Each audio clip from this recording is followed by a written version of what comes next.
I'd just like to read out the background for both Sarah and Katie. Sarah is the National Manager of the DOC Fonterra Living Waters Partnership. She's employed by Fonterra, worked for over 20 years in local and central government, and has a wide range background in strategy, policy, community-facing programs, and an integrated catchment management background as well.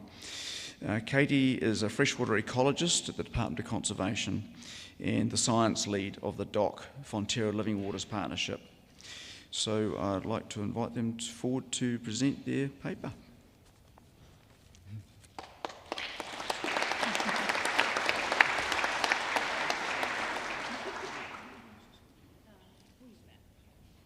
Following Stephen Duncan's excellent example, we're up here as a partnery twosome, which is probably quite appropriate for DOC and Fonterra. I'm just going to put our timer on. Bear with while I get sorted. Right, we're underway. Kia ora, I'm Sarah. Kia ora, I'm Katie. We're the Living Water Partnership. Can I have a show of hands? Who's heard of Living Water? Oh, well, that's good. Who hasn't? I just want to check, because you need to leave now. No, just jokes. Living Water is a partnership between the Department of Conservation and Fonterra. It's a 10-year partnership, and we're actually in year 10. So if you hadn't heard of us by now, it's probably a bit late. We're well underway with what we're doing. So we are trialling tools and solutions for freshwater and dairy farming to thrive together. We work at 5 sites.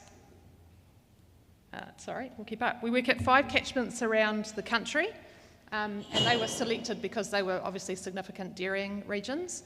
Originally, when the partnership started, it was very ambitious. They were looking to restore those 5 catchments, which we quickly realised was just crazy in terms of time, money, people, as Duncan referred to. And so really had to slim down what we were looking to achieve. So really moved to a proof of concept around what are the tools, what are the approaches, what are the solutions that we can really drive forward and scale across New Zealand. So we're really looking for those things where we could achieve things, quite quickly and scale up. So just to blow your minds, there's just a list of the things that we've been working on. So you can see there's things there at farm scale, so the normal kind of mitigations that others like NIWA and the Crown Research Institutes have been looking at. But we wanted to take that research and trial it on farm and see how it worked. So a lot of farm scale tools, catchment scale tools as well. So working across those 5 sites, we've trialled things like detention bunds, different types of modelling tools, peak runoff control, ecosystem services approaches, also planning tools and social change tools. So like Steph was saying, that social change and bringing people along on the journey is fundamental to the work that we do. So probably in the latter part of the partnership, we've really got into what are those system level changes that need to happen, how do we integrate the operational with the policy, and how do we do co-design, really, really good co-design with people at place to make the changes that we want. I think that's you now, Katie. Cool. So just here are a couple of the examples of different farm and catchment scale solutions that we've trialled. I'm not going to dwell on any of these in any particular detail because we don't really have time, but it's more a demonstration of things that we've tried. And these have been done in conjunction with a number of different organisations like Fish and Game, WSP, Carricks at the University of Canterbury, NIWA, Manaaki Whenua and the Cawthron Institute. And if you're interested or want to know more about any of the tools, please have a look at our website or come and chat to Sarah and I later in the day. In terms of the different tools trials, we have 3 overarching lessons, and they're the main things that I'd like you to take away from what we have had to say today. So the first one is that it's not just a drain, it's a home to native biodiversity. About 10% of New Zealand's land area is estimated to have been drained and to make way for productive agriculture. And that has modified the functioning of this lowland waterway network. The attitude that people have to waterways on farms primarily being for drainage really needs to change because the drains support an incredible range of biodiversity and that they need to be managed for these ecological and cultural values in addition to the drainage functions. Lesson 2, it's bigger than any individual farm. So on-farm interventions won't significantly improve freshwater quality to restore those values without changes being made across the entire catchment. It's way more effective to address the nutrients and sediment at that catchment level, and that requires the involvement of all of the landowners, iwi, farmers, council, central government to make that scale of change. And our third lesson, that science provides the essential data, but it's people that make the choices.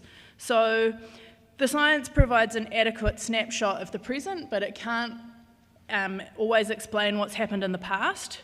A combination of the science supported with landowner knowledge and mātauranga Māori will produce the best solutions. Improving water quality and biodiversity is as much about changing people's mindsets as it is about making physical changes to farming, and people need to want to change rather than working with the farming, have the nature kind of put to the side of the farm. That needs to be integrated into people working with nature rather than trying to control it, because basically the climate change we're seeing is making controlling nature impossible. That leads us to our case study that we're going to talk through in the Ararera, which is around transforming the lowland waterway network. Just to give you a quick orientation to where we are, so we're on the South Island. Te Waihora is, the whole catchment is outlined in that yellow, this doesn't work, in the yellow blob. The orange is the Ararera L2. It's the second biggest contributor into the Te Waihora catchment, and the Waikirikiri Selwyn is to its west. So what's missing in terms of that lowland waterway management? Some innovation, some blue skies thinking, looking for those efficiencies at catchment scale. For example, there might be really obvious areas that always flood and are better suited to alternative land uses, like through carbon offsetting that can still provide income to those landowners, and then working with people who represent those values to recognise that those values exist and how they should be incorporated. So what about redesign, looking at this problem differently? So fundamentally changing how this is being undertaken to incorporate biodiversity, cultural values, aesthetic values, and recreational values alongside the drainage functions. Hand back to Sarah. Thank you. I'll take those off because I can't read at the same time. Couple of things about this lowland project that we were involved in is we had a bit of a rethink back in 2016 about where we would focus our effort as Living Water. Thank you, 3 minutes, yep. And brought together a bunch of people to just try and work out where our niche was, particularly in Canterbury, because they were quite far ahead with their water strategy planning. They had zone committees, they had rules in their plans, particularly around nutrients or nitrates. So from a Fonterra organisational perspective, we already had quite a lot of work and focus going into that through our farm environment planning services. So as a DOC Fonterra partnership, we really needed to understand where could we really make a difference. And we brought people together and they said, look, the lowland water network is actually a bit broken. It doesn't function well. It's had a lot of its functionality taken away. And so from a DOC perspective, extremely important. That's where most of the freshwater life lives, in those productive landscapes. But also from a Fonterra point of view, if you're looking to the future, our social licence to continue to operate, what our customers are looking for in terms of the sustainability values that we hold and how we operate was also really important. So it might seem a bit odd that as DOC and Fonterra we would suddenly jump maybe into the territory of where the councils were working, but it made a lot of sense. It took us 4 years to encourage Selwyn District Council to get in with us, get in bed with us and do this project. They had their own plans underway. We were there with money going, come on, let's get this going. And it was actually a letter from the local Runanga Taumutu to the council saying, look, you're failing your duties here and we really think you should do more, that they suddenly realised that we were around and wanted to work with us. So I just think it's interesting the social context that exists around why things happen.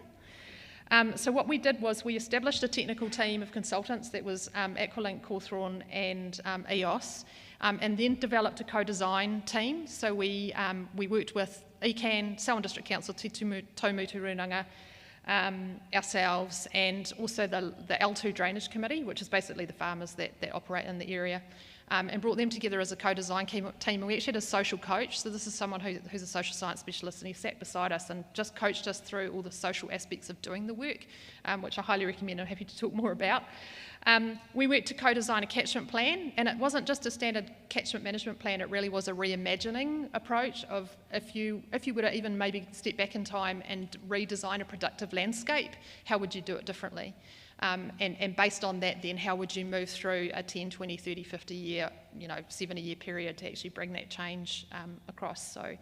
And the second part of the work was creating an implementation guide. So the catchment management plan is quite technical. It's the what, it's the mitigations, and the timetable of how you'd step through things. The implementation guide is all the I'm actually just going to jump to here, is the how stuff, the governance, the institutional arrangements, what needs to change around that, the financial pathways. Should councils be managing these in the future? Is there a more collaborative way that we could be doing these things, and the sort of planning and consenting constraints and what might need to change in those spaces? So quite an unusual piece of work that we did around that. And the implementation guide is very much based on the OECD principles on water governance. So they've just, back in 2018, finished a 5-year project looking at what are the aspects of all the sort of social side of improving the way that we manage water. So the so what, was this you, Katie, or shall I'll just finish. So really, what's the so what of this piece of work that we've done? So we've got this reimagining plan for Selwyn District Council. Primarily we're kind of handing it over to them, but there's probably a bit more to it in terms of then how they go about implementing it. But really it's about trying to get that into their long-term plan for 2024, so it actually goes in as a funded piece of work for the council. Obviously issues around the Three Waters reform, so we'll see what happens there. And then the other thing too is we really wanted this to be like a recipe and replicable for the rest of New Zealand, and I think that's where the content and the implementation guide will be really, really important. So we're interested in getting some feedback on that from people. That's all. That's us. Thank you. It's all right. Thank you, Katie and Sarah. That was an inspiring discussion again. And clearly a solution towards particularly Te Wāhora far superior to my family's version, which was to leave the catchment rather than to solve it.